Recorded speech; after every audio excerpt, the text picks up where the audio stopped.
E agora começa mais um A Bíblia e a Ciência, com o Dr. Marcos Eberlin. Um podcast onde um cientista usa a Bíblia para interpretar a ciência e a ciência para referendar grandes verdades bíblicas. Olá pessoal, bem-vindos a mais um podcast A Bíblia e a Ciência. Esse podcast que ousa anunciar que é a Bíblia que tem autoridade sobre a ciência e não o contrário. E estamos no nosso podcast numa longa série.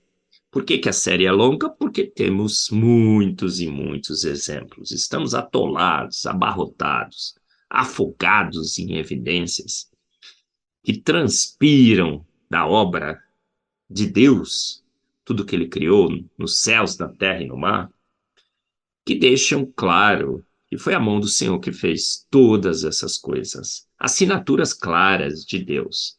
E nessa série, A Natureza Ecoa Deus, temos uns versículos de Jó 12, de 7 a 9, como a nossa referência.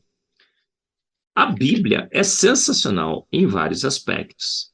Inclusive, ela é um excelente guia de como devemos fazer ciência. A Bíblia diz que você deve fazer ciência ouvindo a teoria de homens e concluindo porque eles concluíram. Não, a Bíblia não ensina isso. Inclusive, até em relação a Deus, a Bíblia diz, fazei prova de mim. Olha só, e em Jó 12, de 7 a 9, nós lemos, pergunte, porém, aos animais, e eles o ensinarão, ou às aves do céu, e elas lhe contarão. Fale com a terra, e ela o instruirá. Deixe que os peixes do mar o informem. Quem de todos eles ignora que foi a mão do Senhor que fez todas as coisas pelo poder único e exclusivo da sua palavra? Então a Bíblia nos ensina a investigar a natureza, a observar a obra de Deus. A natureza, inclusive, eu não gosto desse termo, porque muitos o usam como um substituto da obra de Deus, a criação de Deus. Ah, foi a natureza que fez. A natureza não fez nada.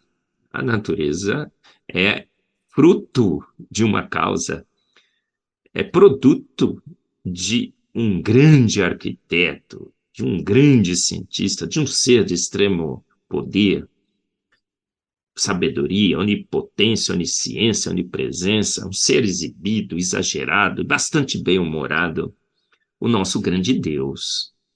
Então não fale natureza como a natureza fez. Ela não fez nada. O nosso Deus fez a sua obra, a obra de Deus, que a gente pode chamar como natureza, mas é sinônimo de obra de Deus, criação de Deus. E essa natureza ecoa a Deus? Sim, de várias e várias formas. O subtítulo do nosso podcast 127 é O Melhor de Todos os Códigos. Olha, você sabia que, for investigar a vida, eu conto bem essa investigação nos meus livros, o Fomos Planejados e o Antevidência, e descobriram que toda a informação para construir os seres vivos está armazenada no núcleo das células, em uma molécula chamada DNA. No núcleo da célula, esse DNA é imenso. Para os humanos, ali separados em 23 cromossomos. Inclusive, até nas mitocôndrias tem um outro DNA lá.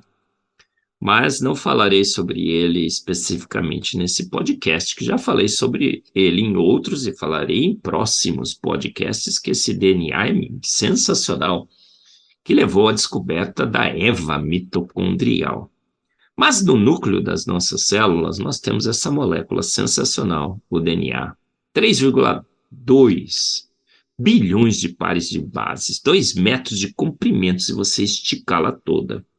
E dentro dessa molécula, encontramos 4 marcadores, carregadores de informação, vamos dizer assim, que ao serem embaralhados, codificam a vida toda. Constitui, então, o código genético. E toda a informação ali armazenada é o genoma humano.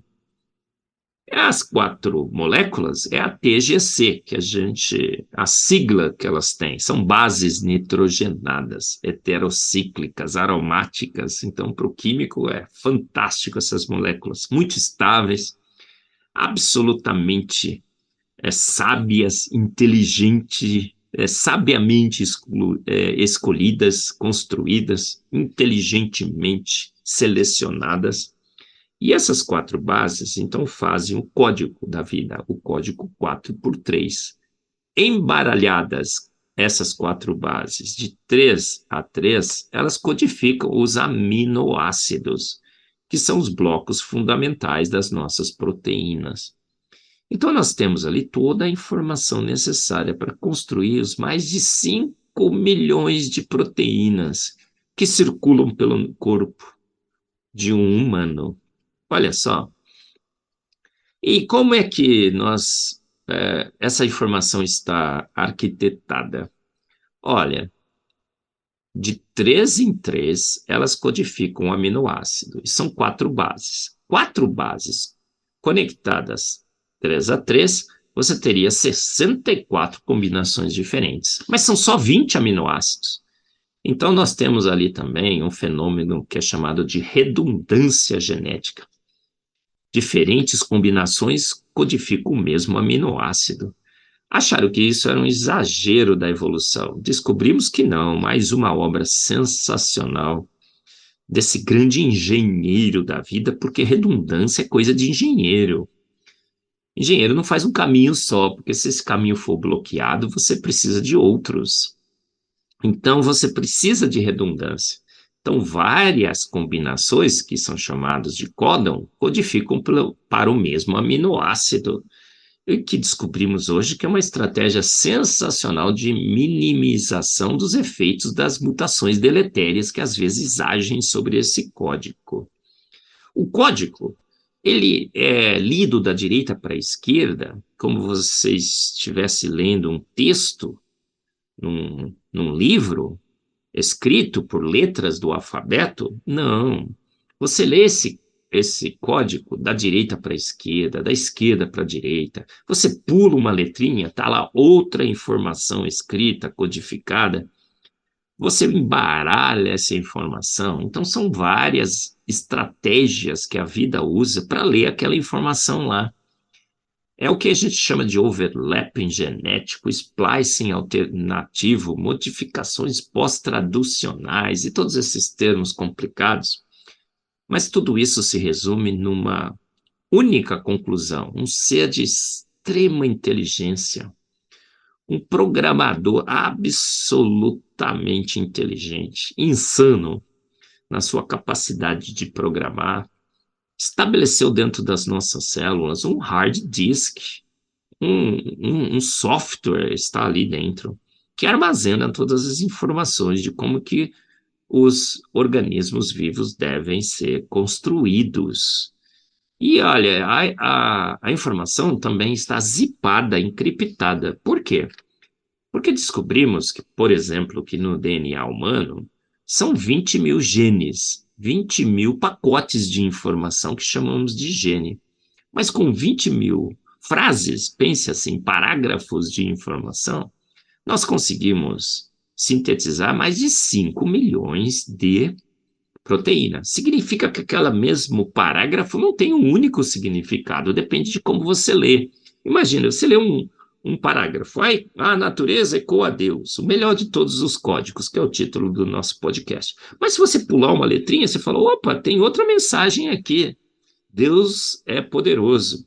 Aí você pula outra letra, Deus é exibido e exagerado. Pula outra letra, aí você vê outra mensagem ali. Você lê de trás para frente, de frente para trás. Você embaralha as letrinhas ali e sai outras informações.